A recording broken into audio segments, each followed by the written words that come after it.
Shalom, Assalamualaikum warahmatullahi wabarakatuh. Selamat pagi Ibu dosen dan teman-teman sekalian. Perkenalkan, nama saya Sarah Francis Jesem dari kelas 16E Program Studi Pendidikan Guru Sekolah Dasar, Jurusan Ilmu Pendidikan, Fakultas Keguruan dan Ilmu Pendidikan, Universitas Cendrawasih. Saya akan menguraikan dan menjelaskan serta memberikan pendapat secara lisan tentang soal-soal berikut ini. Yang pertama, hakikat PKN dan dimensi PKN di SD. Hakikat pendidikan kewarganegaraan di sekolah dasar adalah sebagai program pendidikan yang berdasarkan nilai-nilai untuk mengembangkan dan melestarikan nilai luhur dan moral yang berakar pada budaya bangsa yang diharapkan menjadi jati diri yang diwujudkan dalam bentuk perilaku dalam kehidupan sehari-hari. Dan secara garis besar, mata pelajaran pendidikan kewarganegaraan memiliki 3 dimensi. Yang pertama, dimensi pengetahuan kewarganegaraan. Pada dimensi pengetahuan, pendidikan kewarganegaraan membantu peserta didik mengetahui dan memahami hak-haknya, hak sosial, ekonomi, hak politik dan sipil, dan kewajiban-kewajibannya, serta aturan-aturan yang berlaku di negaranya. Yang kedua, dimensi pendidikan kewarganegaraan. Dimensi pendidikan kewarganegaraan membantu peserta didik agar memiliki kemampuan dan kecakapan berpikir kritis, dan mampu menganalisis setiap informasi tentang kebijakan-kebijakan pembangunan nasional di semua bidang kehidupan ekonomi, sosial, budaya, dan pertahanan keamanan. Yang ketiga, dimensi nilai-nilai kewarganegaraan. Pada dimensi nilai-nilai pendidikan kewarganegaraan dapat membentuk peserta didik untuk membangun dan mengembangkan pola pikir dan pola sikap menjunjung tinggi nilai-nilai kemanusiaan universal, kebebasan, kesamaan, solidaritas, keadilan, kebenaran, kerjasama, kemauan untuk mendengarkan orang lain, bekerja sama dengan orang lain dan melayani orang lain, dan nilai hidup yang khas dari masyarakat bangsanya. Soal yang kedua, jelaskan dengan lisan perbedaan antara nilai, norma, dan moral dalam pendidikan kewarganegaraan di sekolah dasar dan berikan contohnya.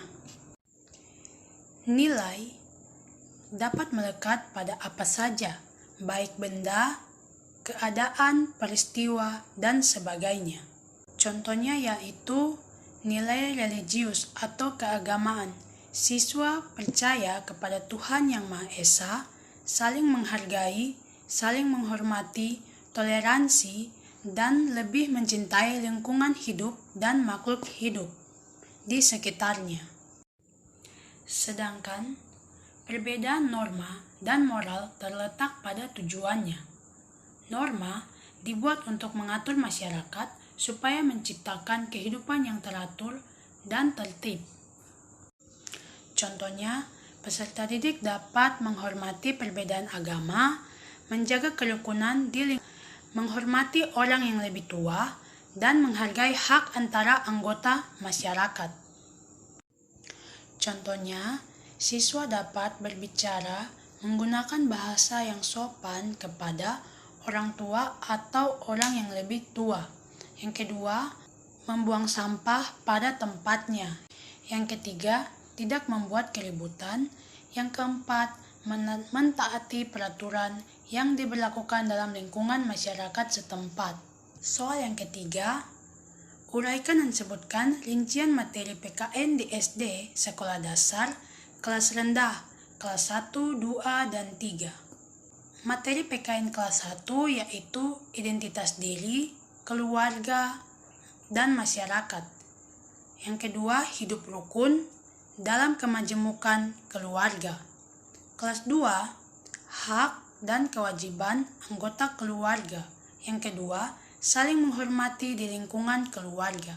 Kelas 3, kedudukan peran anggota keluarga, kerjasama di lingkungan ketetanggaan, aturan-aturan sekolah, hak dan kewajiban individu sebagai warga masyarakat, dan terakhir kejujuran. Soal keempat, uraikan dan sebutkan secara lisan rincian materi pendidikan kewarganegaraan di kelas tinggi, kelas 4, 5, dan 6. Materi PKN pada kelas 4 yaitu keanekaragaman suku, bangsa, dan budaya, hak, kewajiban warga negara.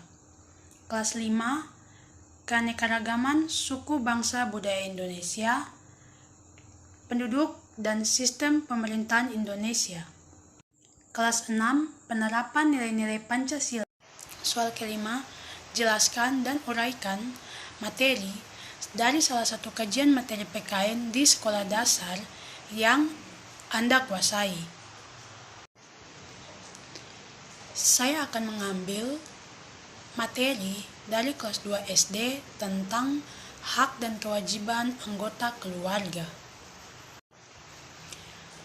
Apakah kalian pernah dengar apa itu hak dan kewajiban? Kalian pasti sudah pernah melaksanakan hak dan kewajiban dalam kehidupan sehari-hari. Di rumah, mulai dari belajar dengan rajin, membantu orang tua, mendapatkan uang. Nah, itu semua merupakan contoh dari hak dan kewajiban. Lalu, apa sih pengertian dari hak dan kewajiban? Hak merupakan sesuatu yang harus kita terima. Hak itu adalah kepunyaan kita, sedangkan kalau kewajiban, segala sesuatu yang harus kita jalankan sebelum memperoleh hak. Jika kita menjalankan kewajiban kita masing-masing dengan baik dan benar, maka kita akan mendapatkan hak kita. Nah, itu tadi pengertian hak dan kewajiban. Nah, sekarang keluarga. Biasanya, anggota keluarga itu terdiri dari keluarga inti dan keluarga besar. Nah, keluarga inti itu terdiri dari ayah, ibu, kakak, dan adik.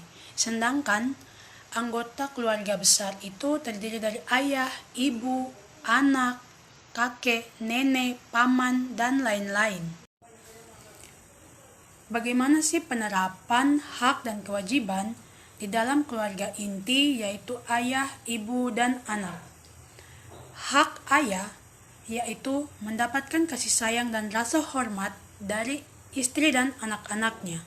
Sedangkan kewajibannya yang pertama menjadi teladan kepada istri dan anak-anaknya, serta memberikan nafkah lahir batin.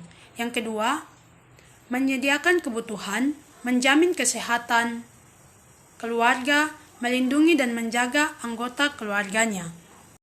Sedangkan hak dari ibu yaitu mendapatkan perlindungan dari suami, mendapatkan kasih sayang dari anak-anaknya, dan mendapatkan rasa hormat dari keluarganya. Kewajibannya yaitu menjadi teladan bagi anak-anaknya, memahami perintah suami, dan menyediakan keadaan rumah. Yang kedua, mengerjakan pekerjaan rumah tangga, merawat keluarga, dan memberikan ASI pada anak-anaknya.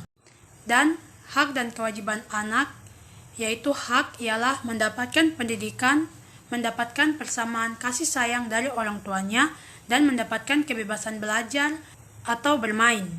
Kewajibannya mematuhi perintah nasihat orang tua, mematuhi nasihat kakak, dan menghormati kedua orang tuanya. Soalnya yang keenam, uraikan dan jelaskan salah satu contoh model pendekatan dan metode yang sesuai dengan materi yang Anda jelaskan. Pada nomor 5, dan sebutkan langkah-langkah dari model pembelajaran tersebut. Dalam menggunakan model pendekatan dan metode pada materi yang sudah saya jelaskan pada soal nomor 4, yaitu hak dan kewajiban, adalah saya menggunakan model pembelajaran Problem Based Learning atau PBL dan menggunakan pendekatan saintifik, lalu metodenya itu tanya jawab, pengamatan, diskusi, dan presentasi. Langkah-langkah dalam model pembelajaran Problem Based Learning yang pertama adalah mengorientasikan siswa terhadap masalah. Saya akan memberikan sebuah contoh atau gambar sebuah rumah, lalu saya bertanya kepada siswa bagaimana kondisi rumah tersebut, dan siswa mencari masalah-masalah atau penyebab yang membuat rumah itu menjadi berserakan.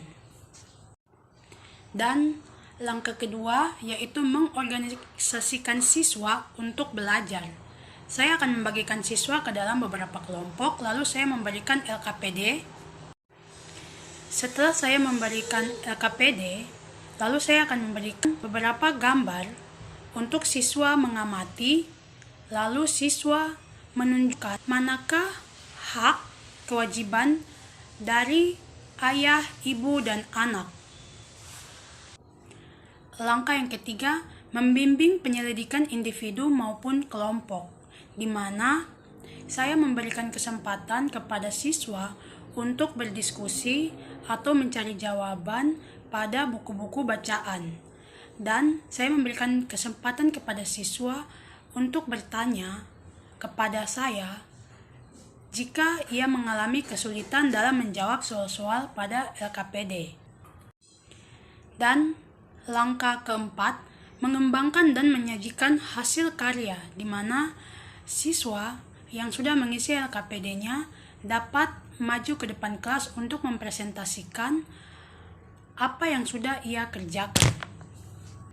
Dan langkah yang terakhir, langkah yang kelima ialah menganalisis dan mengevaluasi proses pemecahan masalah, di mana saya, guru dan siswa sama-sama mengevaluasi tentang pembelajaran yang sudah kita belajar bersama. Ya, itu tadi jawaban-jawaban dari beberapa soal yang telah saya kerjakan. Sekian sampai di sini video yang telah saya buat. Jika ada kesalahan, saya minta maaf dan tak lupa saya mengucapkan terima kasih.